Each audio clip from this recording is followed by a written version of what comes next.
Good morning. I've come back to a favourite location to see to some unfinished business. I'm up in Cwmorthin again this time, and I've got a large format camera with me, which is very heavy, so I'm regretting that, but I'm kind of keen to reshoot a picture I've taken a couple of times on digital using large format black and white. So I had anticipated it to be raining today, but I think as the week's gone on, the forecast rain has moved from the beginning of the day right to the end of the evening, so I'll be well on my way home by then. So we've still got some overcast conditions, some low lying cloud base, so it still looks quite dramatic. The only thing I don't have, which I really needed the rain for, was wet rock. So the slate that's going to be part of the photograph that I'm planning on taking is not going to be as dark and contrasty as I was hoping for, but I've got to work with the conditions that we've got, so I'll see what the scene looks like when we get up there. And I won't be only photographing that scene. There's a couple of other things that I want to have a go at, so all in all should be a good day. I'll catch up with you a bit further on up the track. Now that crag that you can see in the distance there, look how rounded the rocks are. Clear evidence of glacial activity. It's the case for a lot of the surrounding rocks on this side of the valley. The other side's completely ravaged by the slate mining activity, so anything that was there is long since gone. But we can even see looks like a good example of a glacial erratic over there on the skyline. Looks like a rock, looks a bit like a hat. Looks quite interesting. But, yeah, smooth rocks. So the ice would have been right at the top of the skyline there, completely engulfing this valley, and it was what will be responsible for the shape of this place. So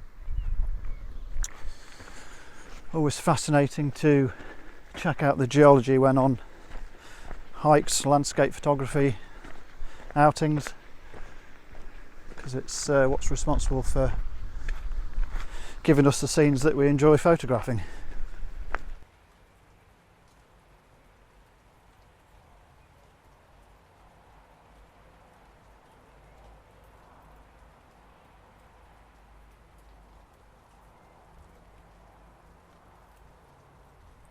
So when I started this hike,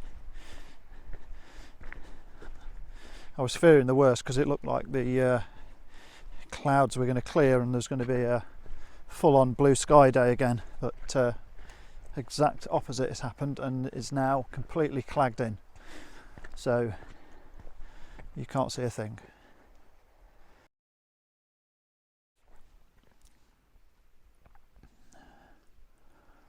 But it could change in an instant, so I'm still going to press on to the place where I'm planning to take the photograph. It may turn out to be the only photograph I capture on large format today, but I'm going to have a go. Just have to make the best of the conditions that you've got. This morning, however, was a completely different story. Down in Porthmadog, I decided to get up and get out. It's about 5 AM and just head on to the where the estuary is behind the Cobb, and the conditions were absolutely stunning. Beautiful sunrise, low-lying mist in the bracken, and I captured a nice selection of images down there, so I'll pop some of those up on screen for you to have a look at now.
I've got the photograph set up and I've taken one frame already.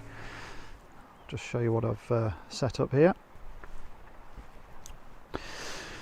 So we're looking down the track towards the head of the valley and the old chapel, but the main part of the image, the main subject of the image, is the slate fence that tracks from left all the way across, basically in a really nice diagonal line.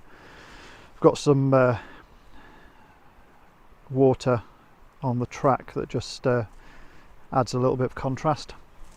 Now the reason why I was hoping that it would be raining for this, or at least wet, is because when these slate panels are wet, they look a lot darker, and it just adds so much more contrast to the scene. But we have to work with what we're given. So I'll just show an example of what I was trying to emulate, which was a photograph I took last year on my phone. In fact, I took it on my phone because it was the weather was so bad that as soon as I uncovered the lens on my Fuji, I just get obliterated by raindrops. So I didn't find that was happening at all with the phone, pretty much because the lens element is so small, it just doesn't accumulate the same volume of raindrops. So in scenarios like that, the phone is actually a really good option for taking moody images in bad weather. So going back to this scene, we've still got some nice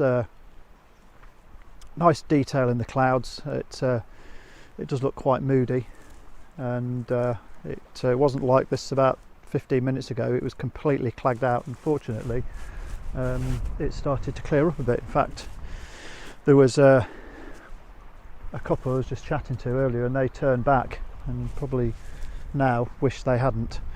But it's just one of those things, it's so changeable up here.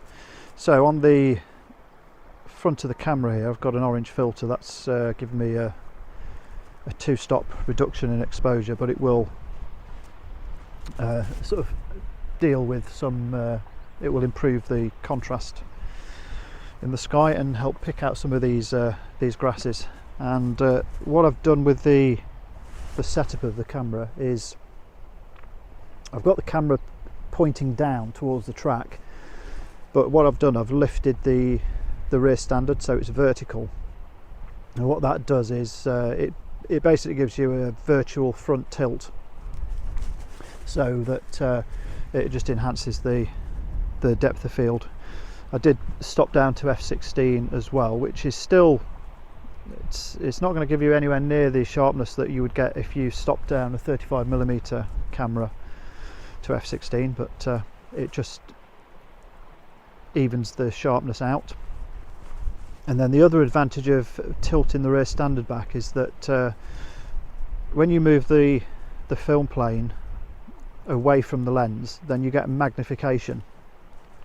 So by bringing the film plane vertical, I'm getting a difference in magnification between the top of the camera and the bottom of the film plane, and because the image is inverted on the film plane itself, the top of the camera is the part that's getting the magnification, but that is the bottom of the image. So hopefully that will add some impact to the track and the slate panels to the left. So yeah, I'm happy with the setup overall. I'm just going to take one more shot on here, just to use up these 2 sheets of FP4, and if they're any good, I will show them here to you now.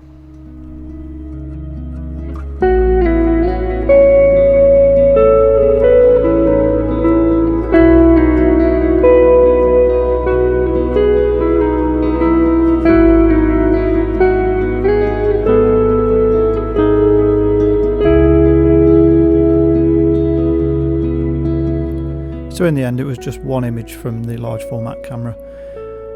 Shortly after taking the image you've just seen here, a school party came wandering along the track, and by the time they'd reached the camera and passed me, all the clouds had lifted and the light had gone. So I decided to call it a day at that point and start heading back to the car. Heading back to the car now because the atmosphere's gone, so I think I've got the best out of the conditions today. So just make my way back down the track and make my way home. Well, I hope you enjoyed the video. If you did, don't forget to leave a like and a comment. That stuff all helps the YouTube algorithm. And if you want to follow along, don't forget to hit that subscribe button, and also if you hit the notification bell, you'll get notified when I upload new videos. So for the moment, I'll sign out and hope to see you on the next video.